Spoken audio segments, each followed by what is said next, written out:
I'm back. Mr. Clarke's back. Time to take a look at topic 11.4. This will be looking at Teddy Roosevelt and reformers in the White House and some of the different issues that were ongoing throughout the early 1900s. As we move forward, make sure you're filling out your focus question sheets in Google Classroom on the Google Doc. You should probably have out two devices, one to watch my video lesson and one to respond on your Chromebook. Once you're done filling out your responses, make sure you submit the final responses in Google Classroom. So if we look at the main objectives from this particular section, we'll look at Teddy Roosevelt and how he changed the relationship between the federal government and private businesses. We'll look at the impact of Roosevelt's actions towards managing the environment. Many historians consider Teddy Roosevelt to be the first environmental president.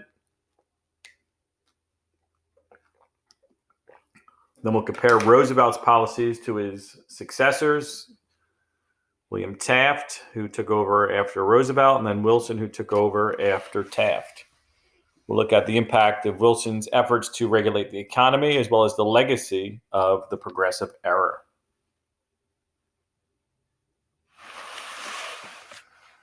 What was true about most U.S. presidents during the late 1800s, and how did Roosevelt change that? In the late 1800s, the U.S. had several weak and ineffective presidents. The arrival of Teddy Roosevelt, a young, charismatic figure, embraced progressive ideals and ushered in a new era. Roosevelt pushed many progressive reforms and expanded the powers of the presidency. He changed the way Americans viewed the roles of both the president and the government. When you look at Teddy Roosevelt's background,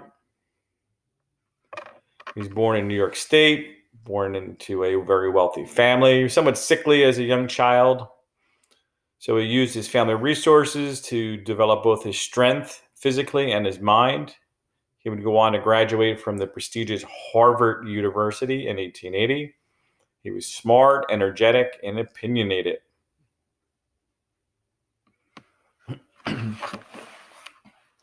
After college, he was elected to his first position in government, the New York State Assembly. It's like the New Jersey State Assembly or legislature. We have the state Senate and the state Assembly. New York State is set up in a similar fashion. He experienced tragedy on February 14th, Valentine's Day, 1884. Within a few hours of each other, both his mother and his wife, Alice, died on the same day.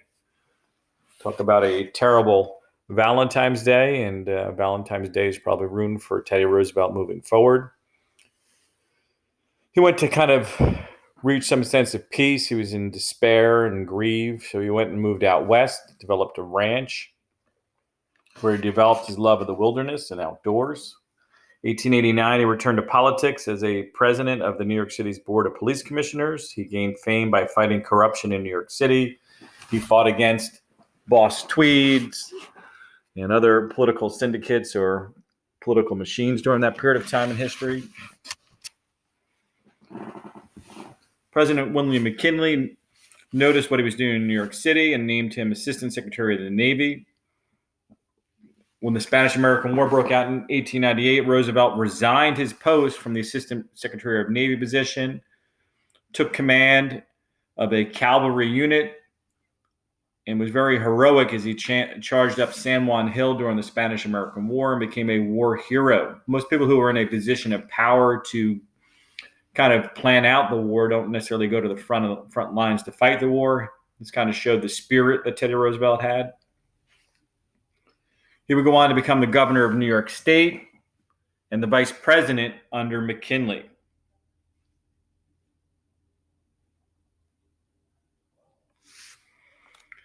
In 1901, William McKinley was assassinated in Buffalo, New York.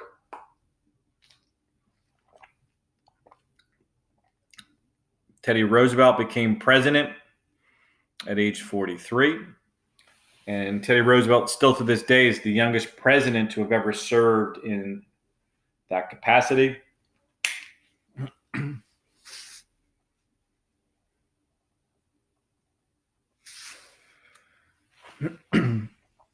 Teddy Roosevelt was a great outdoorsman and a hunter. He went on a bear hunt once And while he was hunting as president, he had like a big entourage, and they had been going out for hours and hours. And finally, the entourage wanted to get the president indoors, once it was getting dark. So they tied up a young bear cub to a tree because Roosevelt refused to go until he was able to shoot the bear.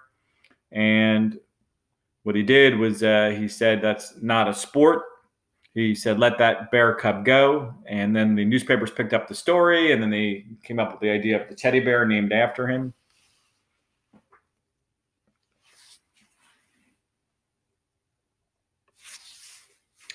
Describe Teddy Roosevelt's square deal and explain in your own words what he meant when he compared his policy to a hand of cards. In the United States, everybody gets dealt a certain hand. You can be lower class, middle class, as you're kind of born into life.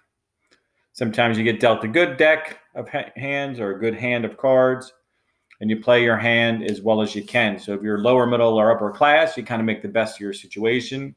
Roosevelt wanted to make sure that everyone started on a relatively equal footing and everybody was given a fair shot within society, or a square deal. 7, what do you think? Why do you think Theodore Roosevelt's square deal was appealing to Americans at the turn of the century? Well, it implied that people had the freedom to do whatever they wanted with what they were given. It took advantage of the pioneer mentality of making the best of hard situations, and the idea of government intervening at times, but not too much, appealed to both workers and business people. 8, how did Teddy Roosevelt handle the 1902 coal miner strike? When the coal miners went on strike, they wanted a pay raise and a shorter workday. Roosevelt sympathized with the overworked miners, but he knew that a steady supply of coal was needed to keep factories running and homes warm during the winter. He threatened to send in federal troops to take control of the mines and to run them with federal employees. His threat forced the mine owners to give the miners a small pay raise and a 9-hour workday. For the first time in history, the federal government had stepped in to help workers in a labor dispute, as Roosevelt wanted to see the strike ended quickly.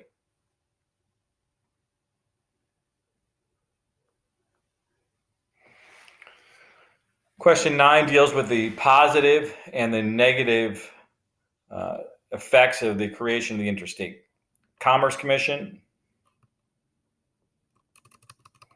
Positive effects of the Interstate Commerce Commission were as follows: stop railroads from charging unfair high prices to some customers, kept the railroad monopoly in check, and helped farmers. Negative, commissioners were not elected and could not be removed, causing a financial panic and hurting the economy.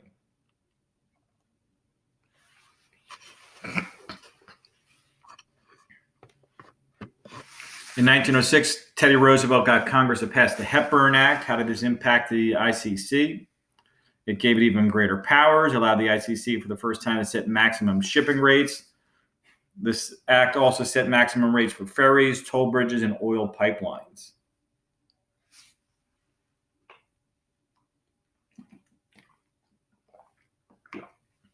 Why did President Roosevelt's administration develop a reputation as a trust buster? Who are you going to call? Trust buster. In response to an antitrust suit filed by Roosevelt's Attorney General, the Supreme Court ruled in 1904 that the Northern Securities Company, a big railroad company, was an illegal trust. The decision forced them to split into smaller companies.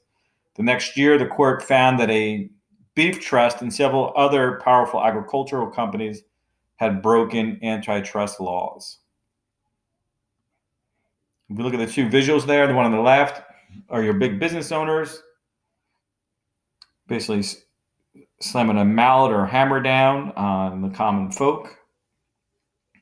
Roosevelt's picture on the right side there, as an outdoorsman and a hunter, he was hunting down the bad trust. And then you can see the good trusts are left on the far side over there, like the little baby teddy bears. How did Roosevelt differentiate between good and bad trust? Big businesses could often be more efficient than small ones, he believed. Big businesses were bad, he said, only if they bullied small companies or cheated the consumers. So he supported powerful corporations as long as they did business fairly.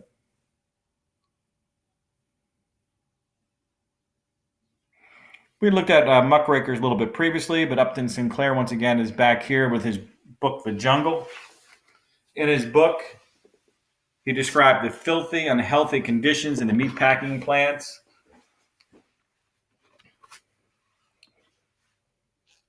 This revolted the public. They couldn't believe what they were reading and infuriated President Roosevelt.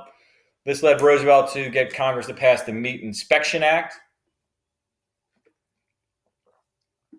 This provided a federal agency with the power to inspect any meat sold across state lines and required federal inspection of meat processing plants. Today, this is a requirement as we grade meat based on how high the quality is or how low. 14 had the Pure Food and Drug Administration, or Act, benefit the public. All drugs must be tested, approved, and labeled by the FDA. The Act also banned interstate shipment of impure food and the mislabeling of food and drugs.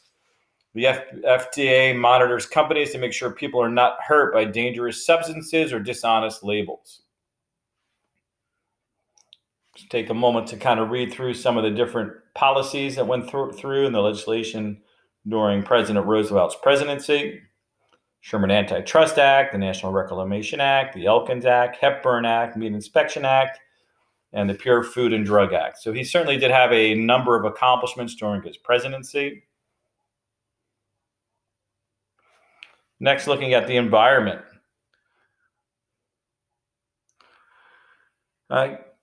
Gifford Pinchot, he believed that forests and water should be public property so they could be used to benefit many people over the long term. The government still manages many natural resources today. However, the amount of natural resources has become smaller while populations have grown and kind of overrunning land throughout the country. Why is Roosevelt considered the first environmental or conservationist president? He worked with Congress to establish 5 national parks, 18 national monuments under the Antiquities Act of 1906. Together, these unique places form the core of the National Park Service, which was established in 1916 and still works today to conserve and share many natural and preserve many natural and historical landmarks in the United States.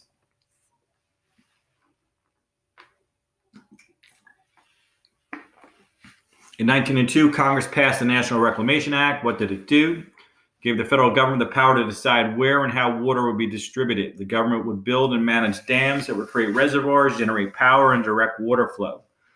This would make water from one state's rivers and streams available to farmers in other states. The Salt Valley Project in Arizona and the Roosevelt and Hoover dams on the Colorado River were built as a result of this act.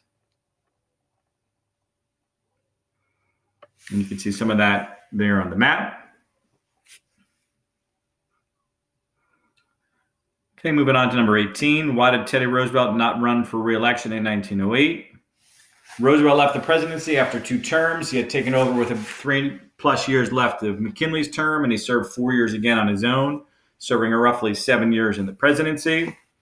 He was still a very powerful force, still very young at that point in time, just around 50 years of age. So he could have obviously run for a 3rd term, but he wanted to uphold Washington's tradition of just a 2-term presidency. He had the power to kind of handpick his successor, and he picked Secretary of War William Howard Taft as his, hand-chosen person to succeed him.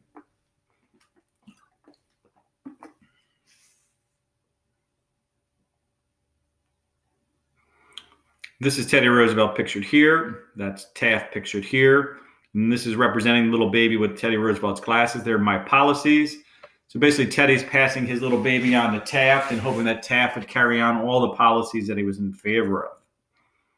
So as we can see here for number 19, Roosevelt expected Taft to continue his policies.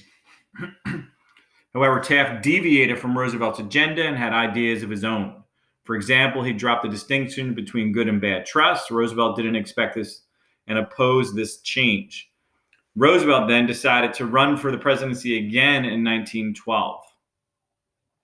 So you can see here this little chart here. So Taft and Roosevelt's different policies, and this is where they kind of agreed.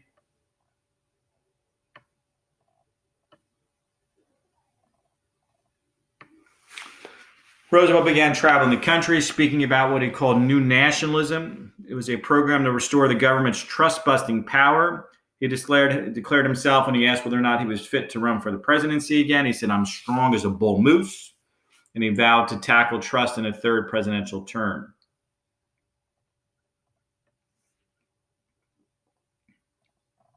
In 1912, Taft and Roosevelt basically split the Republican Party in half. Many progressives bolted from the Republican Party, and they set up the new Progressive Party, or the Bull Moose Party, which nominated Roosevelt after Roosevelt lost the Republican primary to Taft. Reformer James Adams nominated Roosevelt of the Progressive Party's candidate for the 1912 presidential election. Democratic New Jersey Governor Woodrow Wilson won the presidency versus a divided Republican Party. You can see Wilson in the blue. Taft only won 2 states in the red, and Roosevelt won a few states in the green.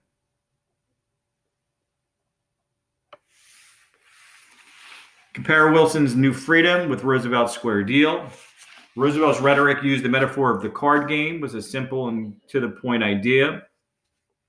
Roosevelt talked about making sure that everyone got a fair chance, while Wilson's rhetoric or speeches was less folksy and seemed to imply an intention to give more direct help to small businesses and individuals so that they aren't strangled out by the big businesses.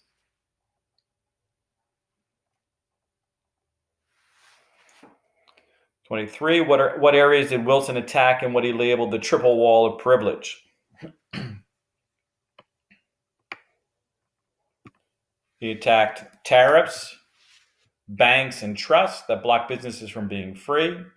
Early in his first term, he pushed for new laws that would bring down those 3 walls and give the government more control over the economy.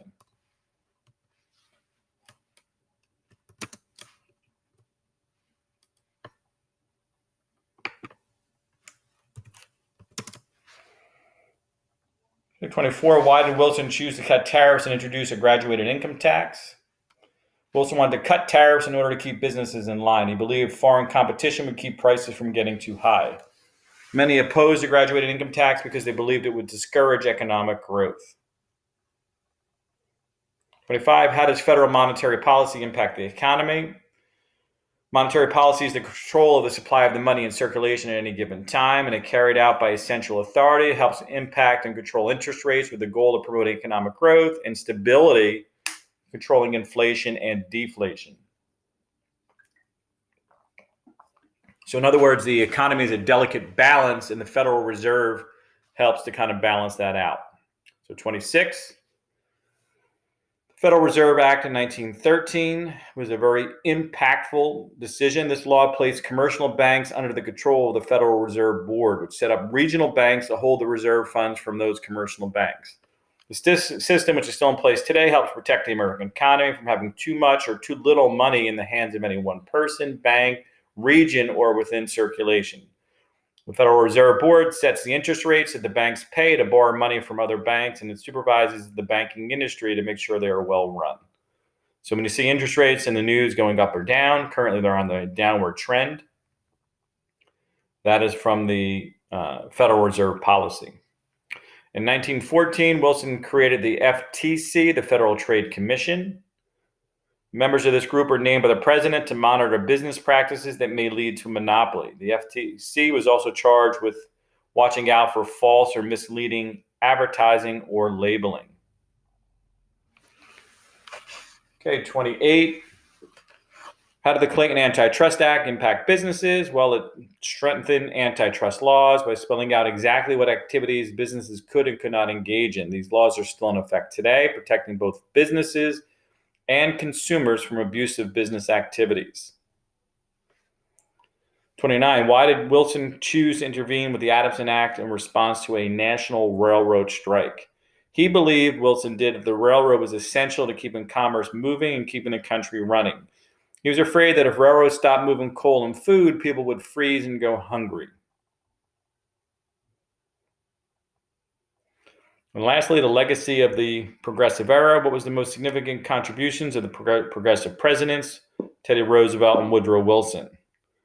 Regulating trust, creating an environmental policy, regulating resources, increasing the influence of voters, safety standards for the Food and Drug Administration, and child labor laws. That's it for 11.4. Until next time, Mr. Clarke is out.